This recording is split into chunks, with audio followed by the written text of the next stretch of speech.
Chères sœurs et chers frères en Christ, que l'Éternel vous bénisse abondamment pendant que vous suivez ce message au nom puissant et glorieux du Seigneur Jésus-Christ. Aujourd'hui, nous rentrons dans le troisième chapitre de la série des enseignements dédiés au gain des âmes, dont le titre est « Gagner des âmes à Christ ». Gagner des âmes à Christ. Dans le chapitre précédent, nous nous sommes intéressés aux raisons pour lesquelles nous devons gagner des âmes à Christ. Nous avons regardé l'instruction donnée par Jésus-Christ à tous les chrétiens, la volonté de Dieu, la raison principale de notre salut, le ministère de la réconciliation, notre amour pour Jésus-Christ, pour Dieu, notre amour pour notre prochain. Aujourd'hui, nous rentrons dans le troisième chapitre de la série des enseignements dédiés au gain des âmes, et ce chapitre est intitulé « Comment devons-nous gagner des âmes à Christ ?» Comment devons-nous gagner des âmes à Christ?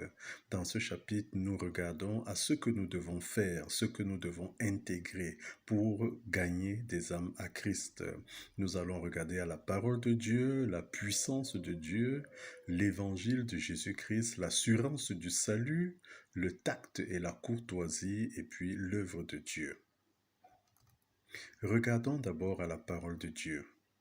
La parole de Dieu est le principal instrument que nous devons utiliser pour gagner des âmes. Tout ce que nous disons dans ce cadre doit avoir une base scripturale, c'est-à-dire une base dans les Écritures. Ainsi, avant de nous engager à la conquête des âmes, il nous est conseillé de prendre le temps d'asseoir un minimum de connaissance de la parole de Dieu. Il ne s'agit pas de maîtriser toutes les Écritures, mais nous devrons faire l'effort de connaître, de comprendre et de mémoriser un certain nombre de passages bibliques clés qui devront, n'est-ce pas, qui devraient, nous aider dans les échanges que nous aurons. Regardons à la puissance de Dieu.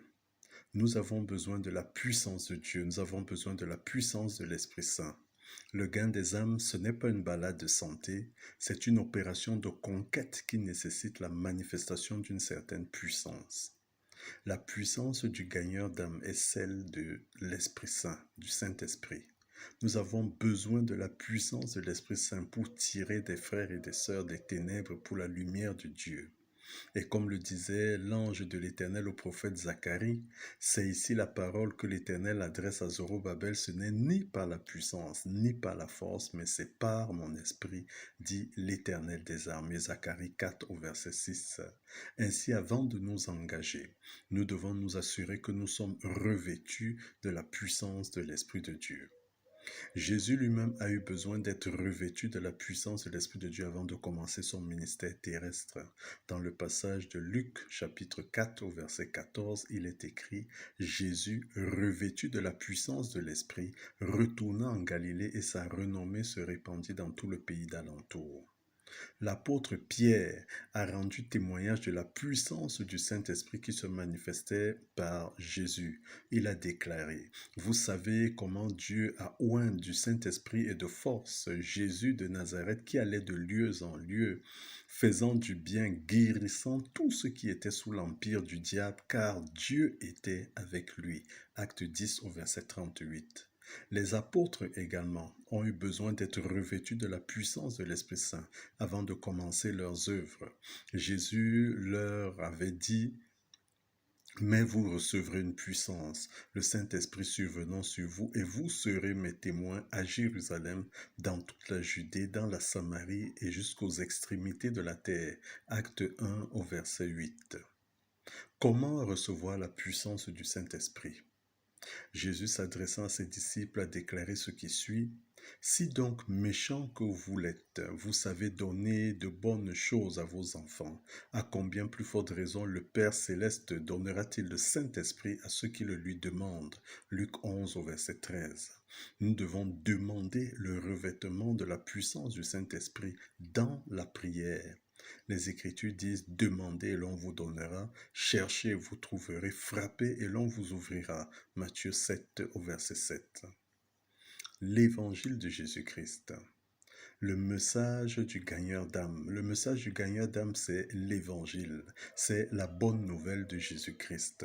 L'apôtre Paul s'adressant aux Corinthiens a déclaré ce qui suit. Je vous rappelle, frères, l'évangile que je vous ai annoncé, que vous avez reçu, dans lequel vous avez persévéré et par lequel vous êtes sauvés, si vous le retenez tel que je vous l'ai annoncé. Autrement, vous auriez cru en vain.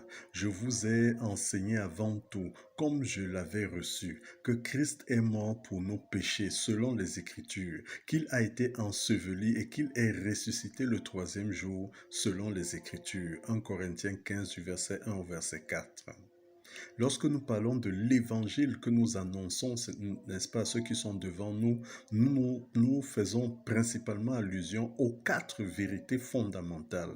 Quatre vérités fondamentales. Première vérité, nous avons tous péché. L'apôtre Paul a déclaré, car tous ont péché et sont privés de la gloire de Dieu. Romains 3 au verset 23. Deuxième vérité, le salaire du péché, c'est la mort. Le salaire du péché, c'est la mort. L'apôtre Paul l'a déclaré dans Romains 6 au verset 23. Troisième vérité, Christ a subi le châtiment pour nous. Il a enduré ce châtiment pour nous. Nous ne pouvions pas nous sauver nous-mêmes. C'est la raison pour laquelle Dieu a envoyé son Fils unique pour nous sauver. Jésus s'adressant à Nicodème a déclaré ce qui suit, car Dieu a tant aimé le monde qu'il a envoyé son Fils unique afin que quiconque croit en lui ne périsse point, mais qu'il ait la vie éternelle. Jean 3 au verset 16. Quatrième vérité, nous devons recevoir Christ pour être sauvés.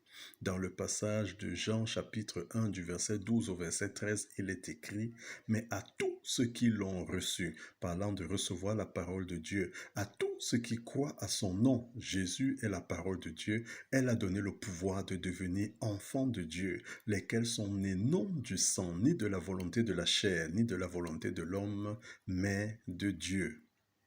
Une prière également que nous pouvons amener, n'est-ce pas, le croyant à faire, n'est-ce pas, pour confesser, n'est-ce pas, sa nouvelle naissance, confesser, n'est-ce pas, son passage, n'est-ce pas, des ténèbres à la lumière de l'Éternel.